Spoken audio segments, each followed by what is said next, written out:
This video is brought to you by Diamond Pacific Tool Corporation. Diamond Pacific is America's favorite diamond tool, wheel, and lapidary machine manufacturers. For nearly half a century, Diamond Pacific has set the industry standard for diamond lapidary equipment. Join the majority of professional lapidaries and choose Diamond Pacific products such as their Nova wheels, Pixie, Genie, and Titan gem makers, as well as their wide selection of other high-quality lapidary diamond products. Check out Diamond Pacific today and find out why they're considered America's premier diamond lapidary tool manufacturers. Michigan Rocks and Minerals, Corey. So if you folks don't follow this gentleman on social media, you have to. One of the best pages, channels, depending on what social media you're watching out there when it comes to Michigan materials, especially the copper. This gentleman and his family vends at Tucson, as well as here in Denver at the Coliseum floor, closest to the paddock. Stunning displays. He doesn't just resell copper, he does all the processing, the slabbing, the finishing. And he knows everything there is to know about this material. I bought a nice slab I'm going to take home and attempt to work in a similar way as this gentleman.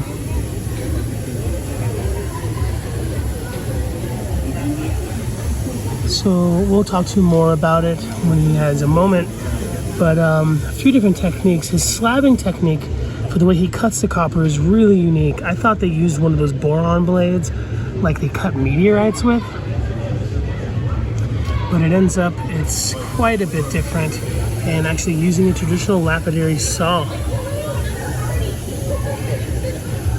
Also, the way he polishes some of the larger specimens might be a little surprising to you. Don't want to spoil it right away, but I will just say it's not with a traditional Diamond Pacific machine or a Cab King machine with the resin wheels, diamond impregnated resin with water. Quite a bit different.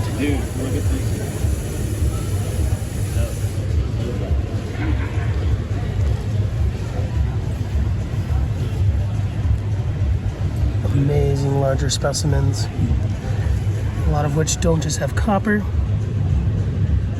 A lot of other minerals inside of it.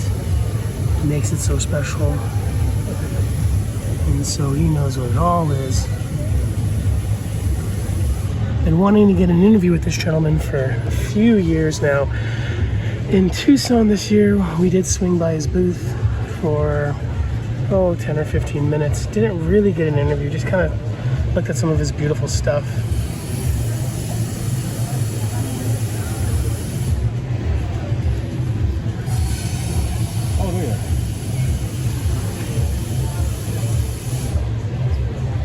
So I'm super excited to be able to talk to the gentleman this time. Not in a hurry. I was a bit in a hurry because it was a live that we chatted on Tucson.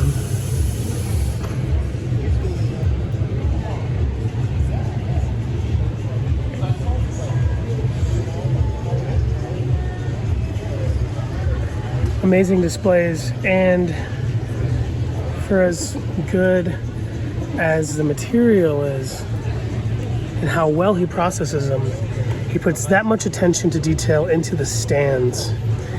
These are not just those basic painted steel or iron stands that a lot of Brazilian vendors are just throwing onto their Uruguay or Brazilian cathedrals or amethysts and whatnot.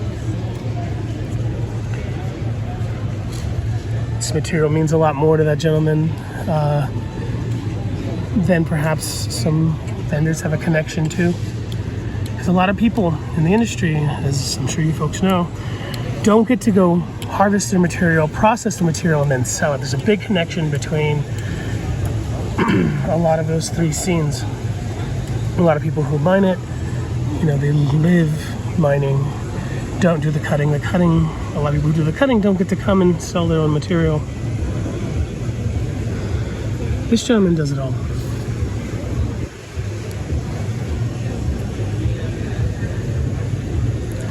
Very, very cool.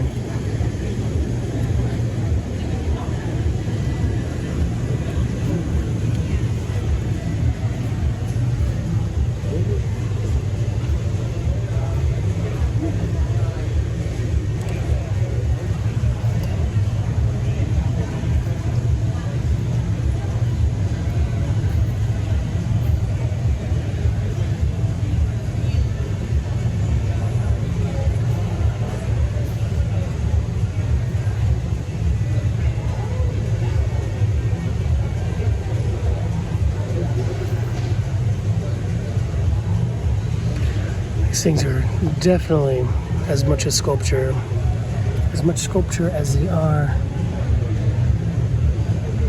beautiful specimens.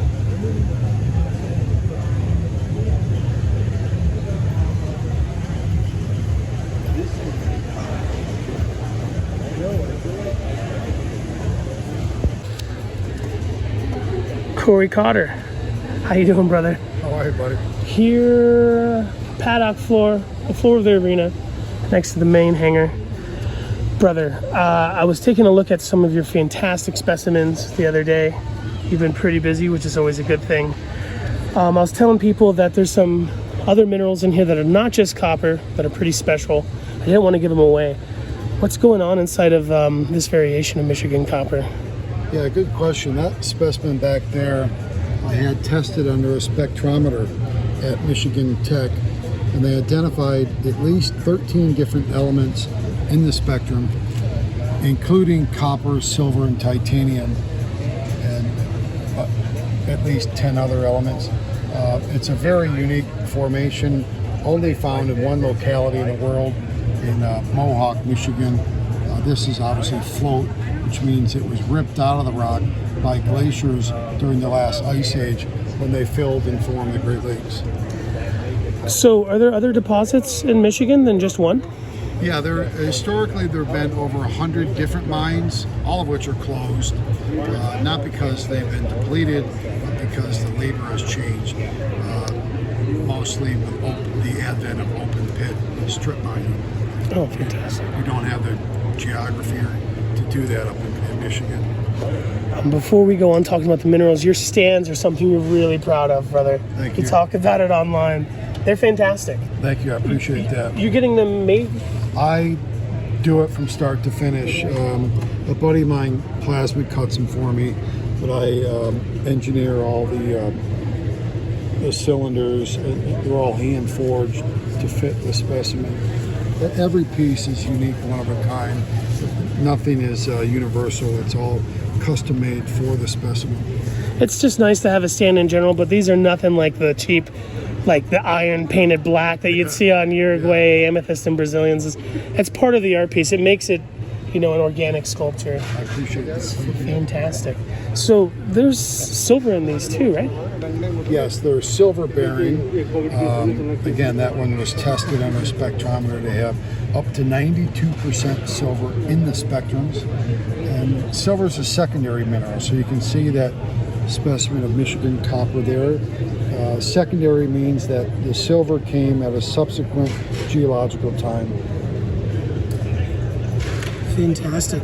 And you have a stunning social media page. It's a Facebook and Instagram on Michigan Rocks and Minerals, and on TikTok I'm the Copper Guy. Yeah, great name. You talk a bit about a mineral called datalite that's sometimes found in here. Yeah. What is datalite, and can it be something we can point out, or is it something inside? Yeah, there are different grades. Collectors they range in kind of color from white to red to pink and sometimes blue. The collectors really want the unique colors such as yellow. You can see that specimen of Michigan float copper back there with datalite, with the crystals, and that's a kind of a pinkish red orange datalite. Awesome. And so you worked until you had to leave, processing some of the stuff that you've been working. Yeah, those are the finished specimens up in the cases. These are pieces or slabs that I've cut and I sanded, but I ran out of time before the show to buff these to a mirror-like shine. But that's okay, because at a show like this, we get a lot of people that do their own work, especially lapidary work. You can make these into belt buckles or bolo ties or high-grade cabochons for wire wrapping or silversmithing.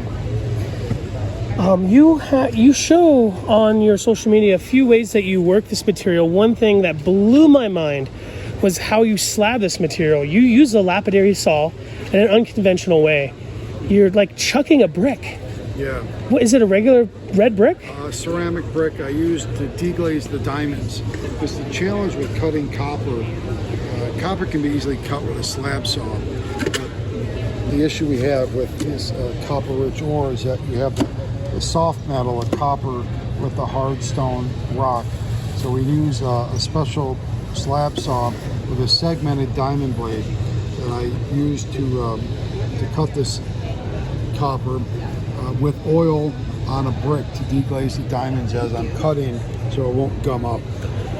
And frankly, sometimes after cutting several slabs off of a specimen, it gets too hot, like over 200 degrees, and because it's such a good conductor of heat that it literally jams up the blade.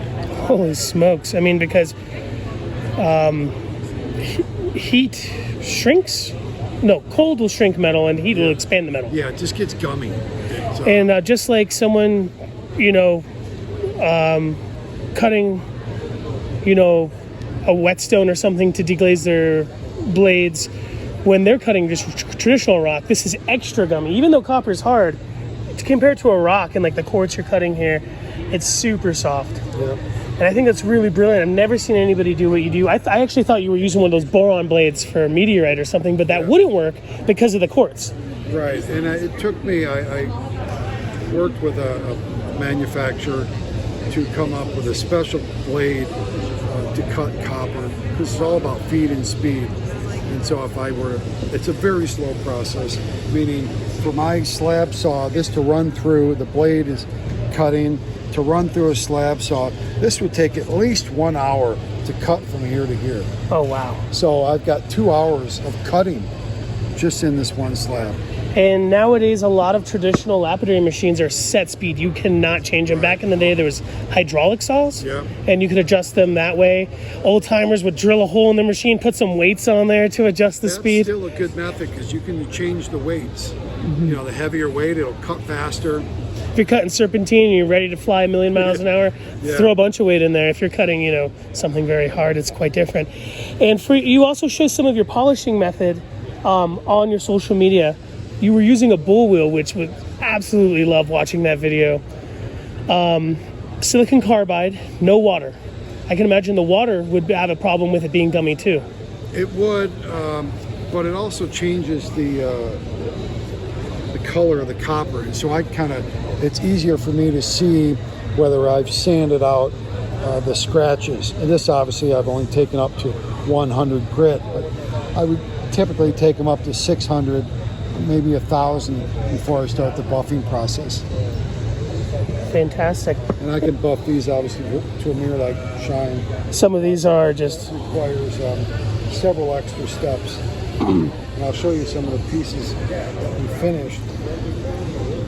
I actually thought this was a whole other booth. Yeah, you and everybody else. So this is like a piece of Mohawkite, and you can see that we take this and make it into a cabochon, and then my wife does the wrapping with sterling silver. Fantastic. And we do these, and we do these for other Michigan stones, such as a Lake Superior agate. Again, I cut that cabochon, and my wife has done the wire wrapping. Really nicely done. And this is some more Michigan stones. This is Leland Blue. This is a byproduct from the iron ore smelting process. They used to dump these in the lakes. Leland Blue is pretty popular, but there's something else that I see some people sell that they call Pioneer Blue. Is that different? Probably from the same chemical composition, just from a different locality. Like there's some up in Lake Superior, but Leland is the Leelanau Peninsula. It's regional. It's a particular geographical location near Traverse City. Brother, I can't thank you enough for taking the time to talk to me. And before we go, I think I saw on your social media, these were like the last of the last minute, right? Yeah. Like the last minute cuts. And again, you know, the guys that do lapidary work and the gals that do lapidary work, it's not uncommon for someone to come by and buy 100 of these and give them a little price break, but they're about $10 a piece. But they make beautiful cabochons. Personally, I would want the ones with more of the quartz and other minerals. I think that's what makes it so special. Anyway, brother, Thank you so much for taking the time. I love what you're doing on social media. You probably don't have very few moments in the day, but please keep them going. I'm going to buy a couple of these from you now, and we're going to do a giveaway on a couple pieces. My gift, brother. Take them. And in order to win the giveaway, you're going to have to follow Corey on Facebook and Instagram. If you don't follow him on Instagram, we're going to find out, and we're going to come get that copper back from you. Thank you so much, Corey. Thank you. I appreciate it. You're awesome, brother.